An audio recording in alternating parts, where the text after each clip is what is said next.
Hey guys, happy Sunday and welcome to another episode of Politics But Make It Fashion. So, I'm your host, Amber Viola, and guys, let's get into it. This week, let me give you some updates on me. We had Halloween, we dressed up, trick or treating was so fun and freezing. It like all of a sudden was so cold. So every year, I take Jacqueline up to my hometown in the Poconos of Gouldsboro, and we trick or treat there because it looks like Halloween town, and everybody takes it really serious. So of course, we dress warm because you're up in the mountain, isn't cold. Guys, I swear, when we were up there walking around, at one point I was like, it feels like the temperature just dropped like 10 degrees. It was so insanely cold. And but people were giving out hot chocolate, um, like homemade ciders and stuff. Of course, we had some roadies for the journey of trick or treating. Um, so then I had this VA appointment. So, as most of you guys know, I am a veteran and I have been dealing with the wonderful VA for the last few years. And so I had an appointment kind of to go over like my compensation and different things. And I don't know, I think that went kind of well. For me, it's just know what the thing about it is. It's about the fact that, and it's not about myself as a veteran, it's about just everyone else. The fact that people who have, say, got hit by an IUD and had their best friend die or lost a limb or something, like you really have to go into these appointments and basically beg them to give you compensation for your things. And you have to prove that you are disabled.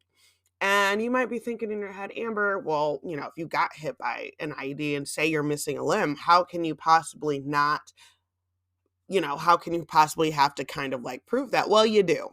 It doesn't make any sense. But you do. I was talking to a veteran like maybe last week or 2 weeks ago who actually had that happen and wasn't really receiving any disability for that, even though to kind of all of us on the outside, it really was like, hey, dude, obviously something happened to you, right?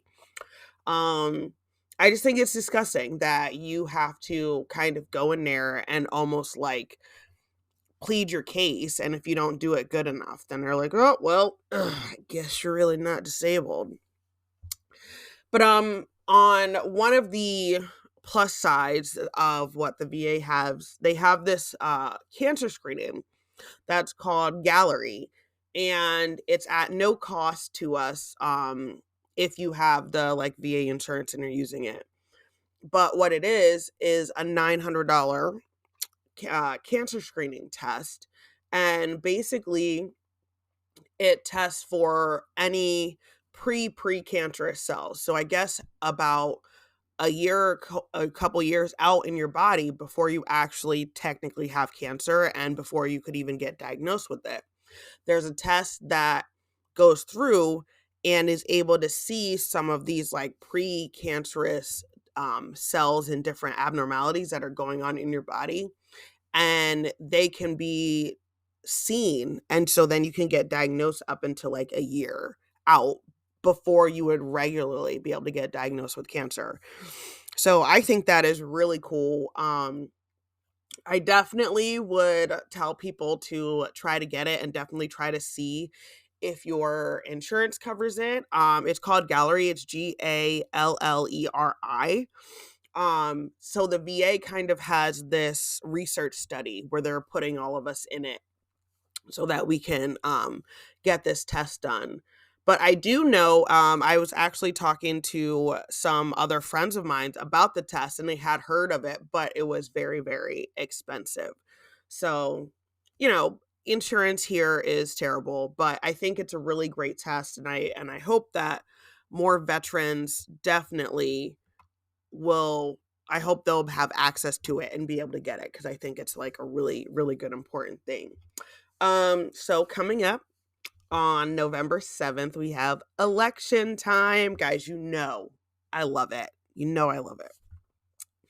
So, yes, make sure you have a plan to go vote. Make sure you know where your polling place is, and make sure you get out there, because these elections are very, very important, especially the local elections. A lot of times the change that you want to see in your community is going to be these local elections. It's going to be who you're voting for school board, for city council, for mayor, for sheriffs, for your like tax person. All of those things are so important, and they really can kind of like define your quality of life in your area. So it's not necessarily on the state level, and it's not always on the federal level. A lot of times it's really these low level elections that really, really can help people out. But a lot of people don't vote in these. The voter turnout for these local elections is often very, very low. So we just need to make sure we're getting everybody out there to vote, and make sure you know where your polling place is. Make sure your job is letting you go vote if you are working during that day. I know I've had jobs even in the military. Trying to go leave and vote was often really complicated. And sometimes they tried to tell us we weren't allowed to go vote, which was absolutely ridiculous. So make sure that you guys are doing that. This year, I don't think I'm going to be able to do Ride for the Polls. I've been doing it the last, I think, like 2 or 3 election cycles, and it's been really fun and really great. This year, I just did not have the bandwidth to try to add that in. And of course, I feel low key guilty about it. But, hopefully the next election cycle, I'll be able to start doing that up again, because that was really great. And there's a lot of people in at least my area here that want to go vote, but don't always have a way to get to their polling place and a way to actually get there and to go vote. So if you guys know any people who need help to go vote or anything like that, definitely try to see if you can do what you can to help make sure as many people get out to vote as they can. I'll say one more thing about this, but a lot of times in these local elections, there's a lot of spaces where people run unopposed to things, which basically just means that say, for example, you have somebody who's running for sheriff. If they're running unopposed, that means that there's no one else running for that seat. So automatically they're going to win it, if they get 5 votes. So a lot of times crappy people get in these positions and are able to stay in these positions because nobody's running against them, and a lot of people really aren't turning out to vote. So we just really need to make sure that we're paying attention to these local on the ground elections that we have here. So this month, the month of November, is Native American Heritage Month. So right now, there are 574 federally recognized tribes in the United States, with many more tribes working towards recognition. So in the US, Native American is the most common term that is used for this group of people. But a lot of people don't like it. So a lot of indigenous people prefer the term American Indian or Indigenous American. There's also people that like First Nations people. I kind of like that. I don't know why. I think that's kind of just my favorite.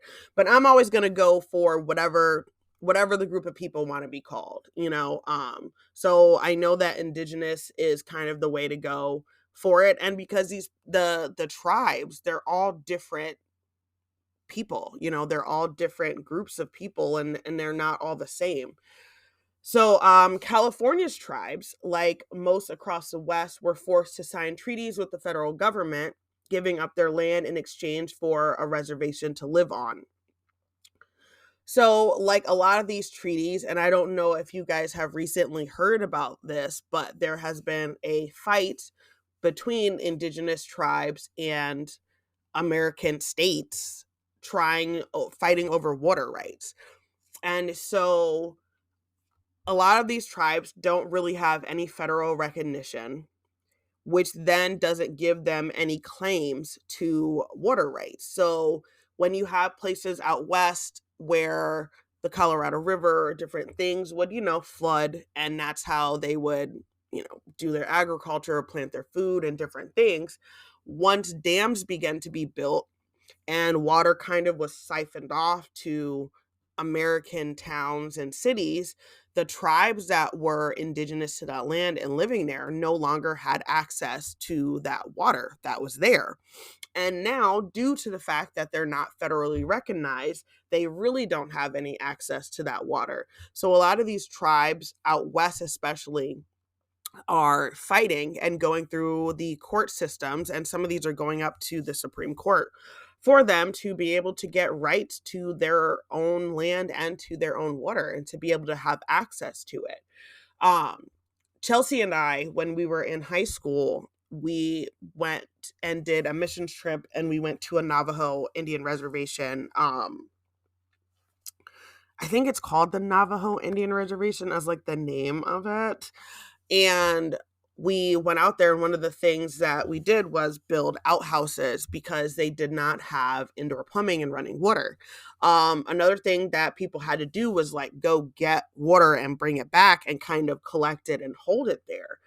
And it was just so eye-opening to me to see how people were living and how far off the grid you are and how far away you are from these things. So when there's not natural occurring water coming through these areas and stuff because they were siphoned off, they have to drive miles and miles to be able to go somewhere and literally fill up like plastic containers full of water and bring that back for them to be able to survive on, to be able to use, which is absolutely ridiculous. So I was reading about this on NPR. If you guys want to check it out, it's talks about the West water rights with the tribes, and it also adds in kind of some climate change issues because that's a big issue too, because a lot of these areas out there now where indigenous people are living are drier and are facing droughts and climate change and different things like that. So that is definitely an issue, and it's gonna get worse.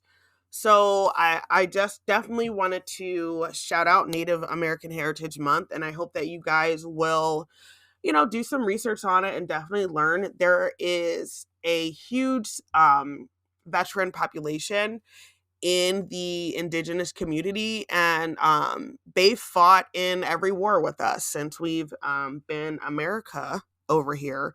So I think that is pretty cool and something that should definitely be really, really celebrated because they were such a big part of helping us win a couple of these wars out here, and using their language to help send encrypted messages. And I don't know if you guys have heard about like the code breakers or different things. So they definitely are so intertwined with our American history, especially our American veteran history. And so I think it's really important that we know a lot about them and, lift them up and give them the recognition that they deserve.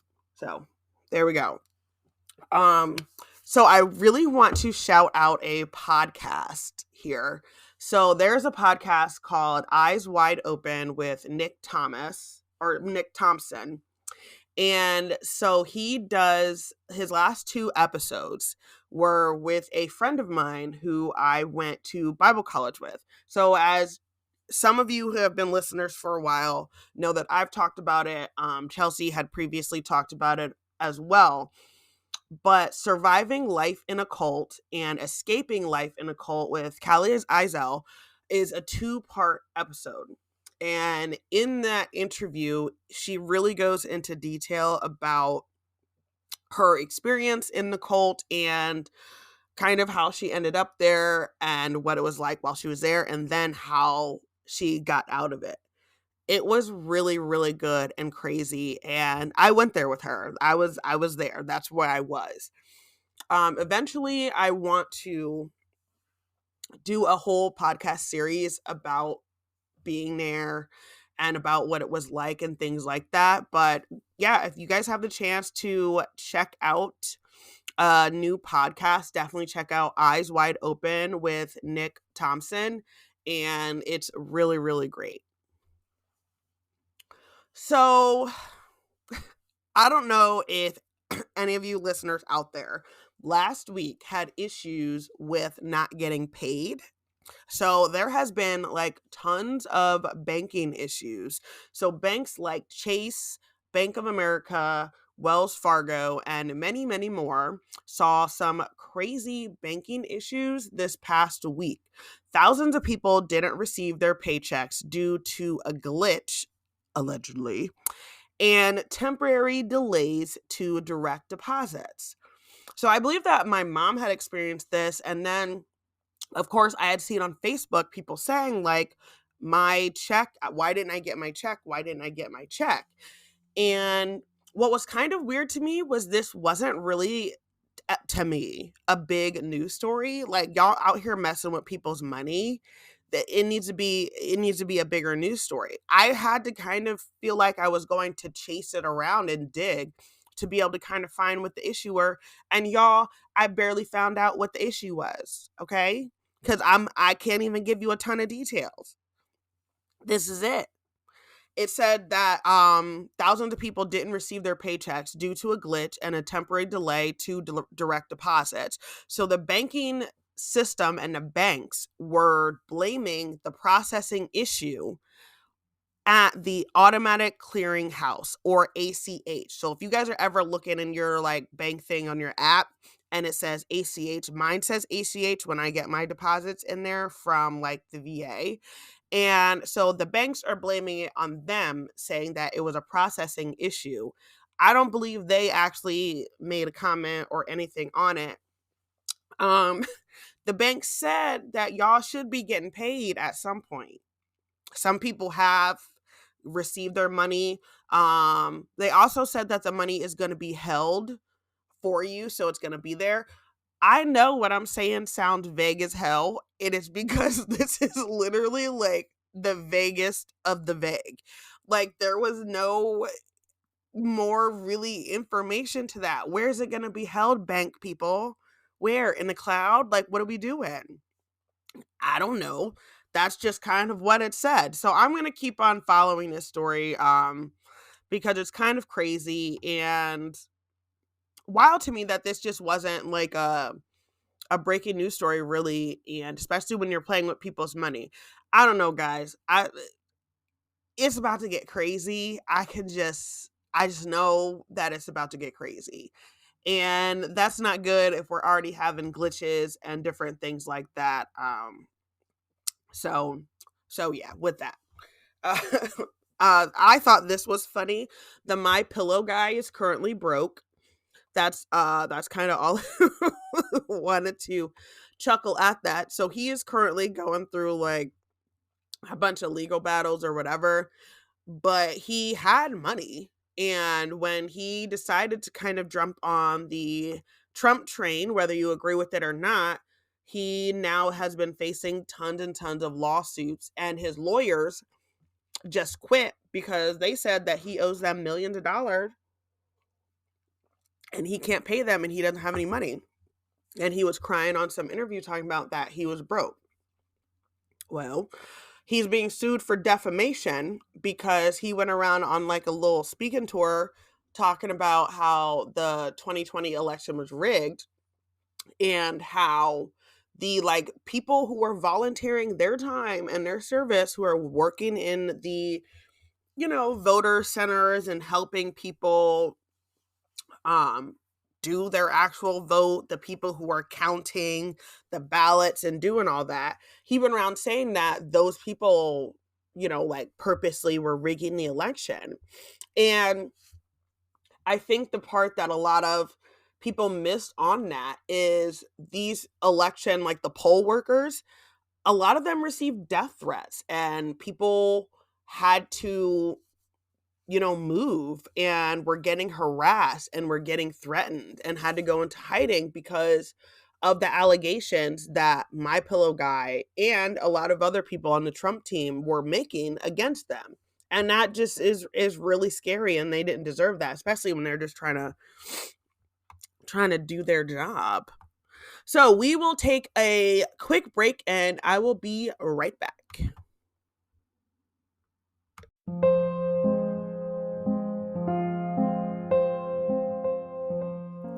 72 Hours of Hell, My Time in the VA is out now on Amazon. This short story is about my time being in the Veterans Affairs Hospital on a voluntary 72-hour hold.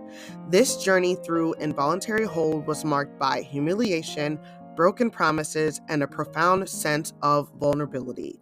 My path towards seeking help was extremely challenging. Despite the setbacks faced, I hope my journey will lead other veterans and anyone else facing mental health issues to the care and support they might desperately require. 72 Hours of Hell, My Time in the VA is available now on Amazon Kindle.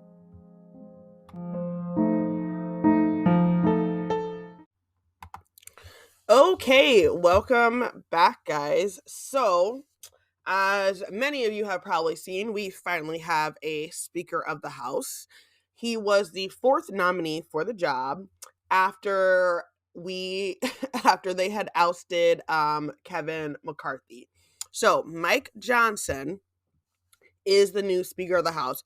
And I just wanted to kind of talk about him and let you guys know what kind of person he is. So he gave his first kind of speech when he got voted in. His speech was very, very religious. One of the funny things I just thought about his speech after listening to it, he said that God raises up those in authority. And somebody commented and said, okay, but like, why doesn't then this apply to Biden or say President Obama if God raises up those in authority? Oh, it's just y'all. Oh, okay. Okay, my bad. So he is a 51-year-old father of four who has been involved in electoral politics for less than 9 years, and he has been in Washington for less than 2.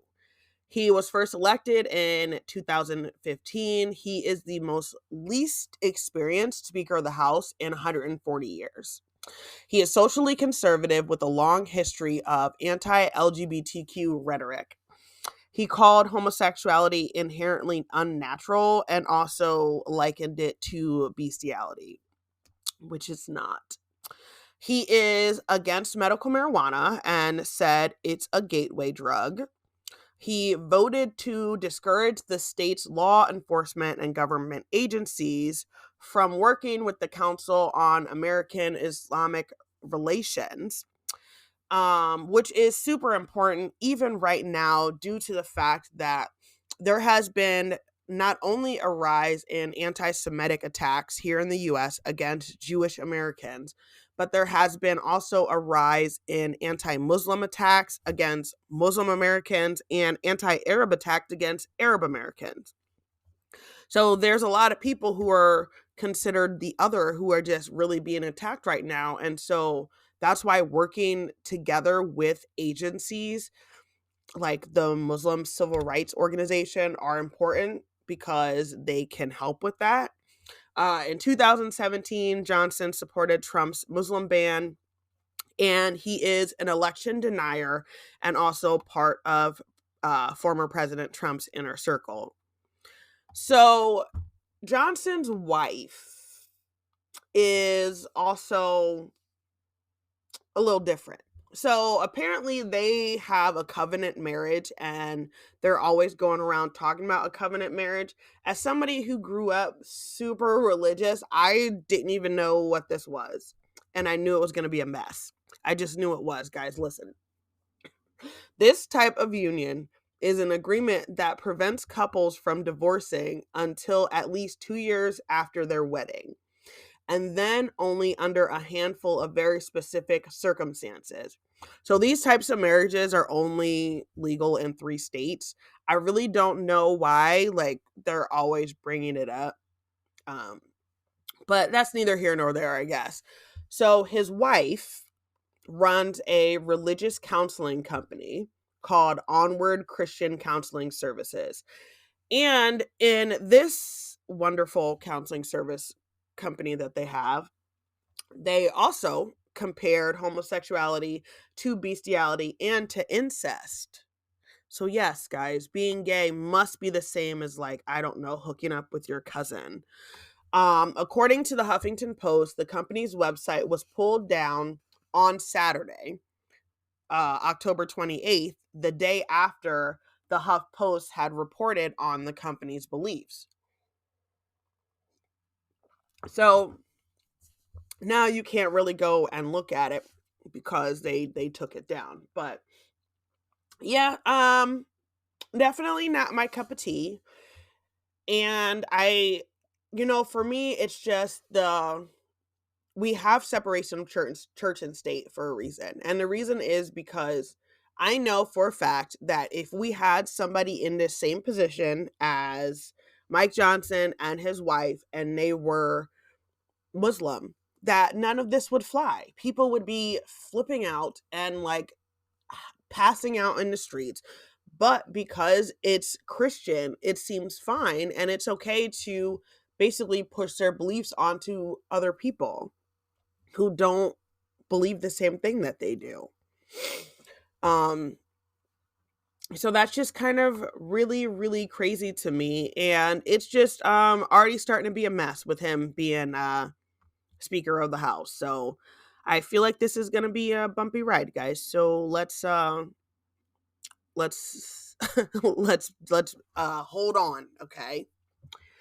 So there are some updates, obviously, on the Israel and Palestinian war. Israel most recent move, they bombed a refugee camp because they were looking for Hamas terrorists, and apparently they killed one, but also killed hundreds of Palestinians at the same time. So guys, that's going really terrible over there. There are so many kids who are dead. Women and children who are being killed. It's almost like they're not even trying to not kill civilians, and that seems kind of like the point. And it's really sad because over half of the Palestinian population are kids. So when you're talking about bombing refugee camps, or you're talking about bombing different areas, or even when people are saying, well, there's no difference between Palestinians and Hamas, so they're kids. They're kids. They're kids. And that's just really, really sad about it. So one of the last things that I kind of wanted to go into on this week was red dyes in food and how terrible our food here is. My daughter has a food allergy to red dye, and I believe kind of other dye colors as well. And it is in everything. It is in all of our food, clothing, shampoo, conditioner, lotion, body spray, body wash, lip gloss, chapsticks, hair stuff, everything. It's in everything. So people in some other countries in the world are considered healthier and, i.e., skinnier than Americans. But this is not necessarily because of personal choices, but because their government actually attempts to write regulations in the best interest of their citizens. And what I mean by that is many foods that we have available for us in the United States are illegal in many other countries, like the EU. Things like Skittles, Starburst, Sour Patch Kids, Jell-O, Ritz Crackers, Gatorade, Wheat Thins, Frosted Flakes, Coffee Mate Creamer, Pop-Tarts, Gatorade, Little Debbie's, Pillsbury Biscuits, chicken, farm-raised salmon, Rice Krispies, Mountain Dew, Fresca, stovetop stuffing, drumstick ice cream, instant mashed potatoes, Twinkies, some types of bread, pork, etc. The list literally goes on and on and on and on. So, those foods that I just named are illegal in other places outside of the United States. And if they still sell those things, so some of these companies will still sell these products in other countries, they don't have all of the ingredients and stuff that we have over here. They don't have all the poisonous stuff. They obviously can't have the red dyes because that's illegal. So you're getting a completely different product somewhere else because they actually care about their people and what they're eating. And these things are mostly available to people who are poor and they don't really have any options of buying anything else or going anywhere else. Um, Around this area, like the food bank usage has gone up. That's something national that many people have been talking about. And a lot of these types of foods that I'm listing off are the types of food that are available to people who are going to these food banks and to these food pantries because that's all that they have available to them. So when you're thinking about people and being healthy and their access to food, this is such a big one because it really makes a difference with what you're putting in your body. And think about it. Like, who is thinking that they're going to be eating some wheat thins, okay? And that the wheat thins are poisoning their body. You're thinking, okay, wheat thins, better than chips, right? Hey, a little bit more healthy. But no, these actually are illegal in other places because they have a bunch of carcinogens in them, which means that they're cancer causing. And all of these other ingredients that just aren't allowed in other places. Eating healthy has become very, very expensive. And red dye is in so many things. And I specifically chose to kind of talk about red dye because my daughter's allergic to it. And also, there's another little boy in her class who is allergic to red dye as well.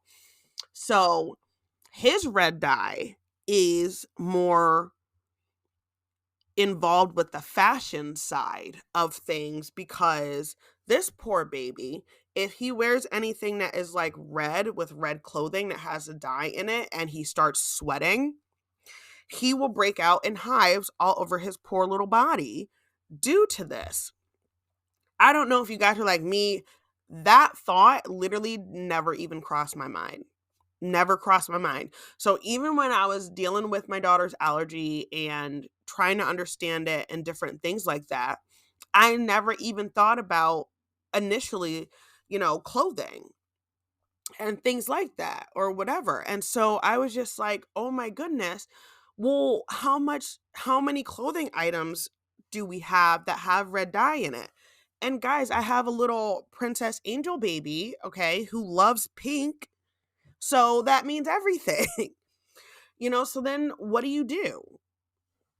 Most of the time when I get something red, just for the sheer fact of red dye leaks out of your clothing when it's new, I would normally always wash something that was red before putting it away or before even trying to wear it, just trying to get that excess dye out of it.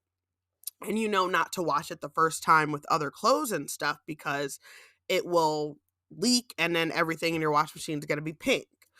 But I never thought about that as far as being on your skin and like going into your skin. Our skin is our biggest organ on our body. It breathes, it absorbs things.